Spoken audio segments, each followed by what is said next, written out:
A pair of senators announced a bipartisan deal to stabilize Obamacare markets, but it is already getting a chilly reception from Republicans who are stuck between helping to stabilize Obamacare or potentially facing the consequences should it fail. The two-year plan offered by Senators Lamar Alexander and Patty Murray would fund payments to health insurers that help cover low-income clients, subsidies that President Trump canceled last week, remember. In exchange, states would be given greater leeway to experiment with alternative standards for their life insurance, for their insurance plans. President Trump commended the effort last night, though he suggested a different fix is needed.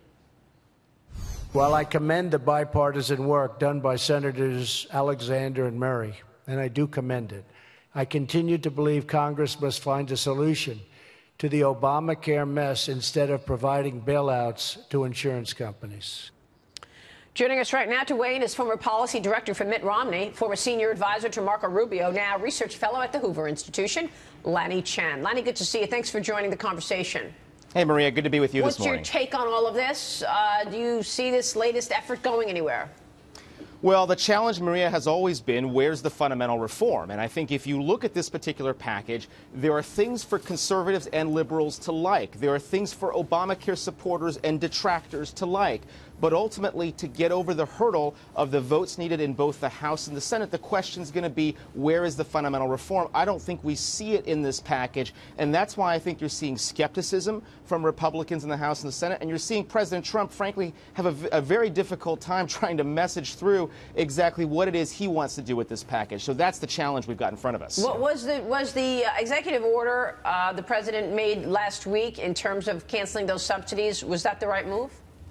Well, look, it was unconstitutional, frankly, what the previous administration had done. So I think the president was doing the right thing by saying, look, if these subsidies are going to be paid, there needs to be a congressional appropriation. There needs to be authorization from the Congress to pay these subsidies. So by cutting off the flow of the subsidies, he basically put the ball back in Congress's court. So now it is up to Congress to act. Yeah, Lanhee, this is Bob Nardelli. You know, we've got to figure out how to handle this. You know, I know two young men, 30, 31 years old, California.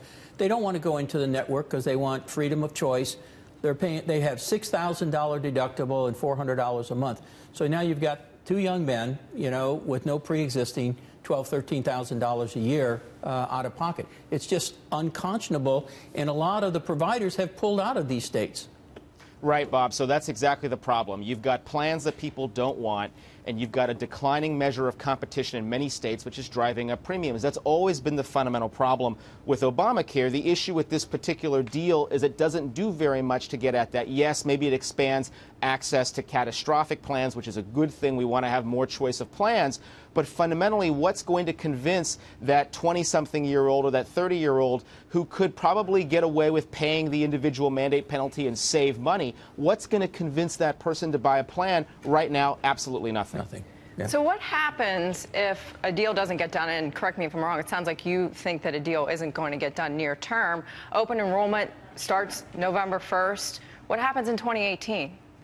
Well, you know what? The books are cooked, if you will, for 2018. Everything is done. So the insurers that are participating are participating. The plans that are in for 2018. That's really not we can't affect what happens in 2018. The big question is what happens in 2019 and beyond. So even if they do a short-term deal, I think the soonest you're going to see potentially more plans coming in and some relief is going to be 2019. I do think eventually something is going to have to be done on Obamacare, whether it's this deal or some other deal, because the pressure will be enormous. There's going to be tremendous premium increases on middle-income taxpayers who are in these Obamacare marketplaces. These lawmakers are going to have to do something, and President Trump has put the ball in their court. Lanhee, I agree with you about something has to be done with Obamacare. It's simply not working. However, there doesn't seem to be a replacement. You've got to replace it with something. Once you give 30-something million people something, you've got to replace it with something. The repeal effort is gaining some ground, but there's not a replacement. Is there a viable alternative out there anywhere? Well, I agree 100%. The challenge always was the coalition for repeal was different from the coalition for replace, which is why you saw Rand Paul and Mike Lee. They were okay with certain formulations, but Susan Collins and Lisa Murkowski, excuse me, the more moderate members, they weren't okay with it. So those coalitions were fundamentally different. I tend to think that the framework put in place by Graham and Cassidy, the idea of giving states greater flexibility and freedom, that's still going to be where Republicans go as the chassis, if you will, for replace. The question is going to be, can they get the two coalitions together to agree on repealing enough of Obamacare and replacing it to move forward? How aggressive will the insurance companies be about selling cross state lines and giving individuals more opportunity, more optionality than to really shop better plans? Well, as you recall, President Trump issued an executive order last week on Obamacare. The idea was, let's try and figure out how to open up the marketplace a little bit. He expanded what are known as association health plans, which are great for small businesses. Small businesses can band together if they're in the same industry across the country. If they're in the same region, they don't even have to be in the same industry. The idea is maybe if these small businesses band together, they can begin to offer insurance that's more affordable, that offers benefits that people actually want instead of buying things they don't need. The question, it's still an open question, though. How many small businesses are going to take advantage of that? How many insurers are going to get into the marketplace? We're really not going to know until we get into 2018, later in 2018 toward 2019, whether that executive order is going to have great effect. But, Lanhee, isn't it just a dereliction of responsibility to pass this down to the states because you don't have an idea how to fix it yourself? Well, I don't necessarily think that that's the case. I think it is the case that the Congress needs to give states some guidelines. But I tend to think that states are the ones that are innovating here. Look, nothing's getting done in Washington. We all know that.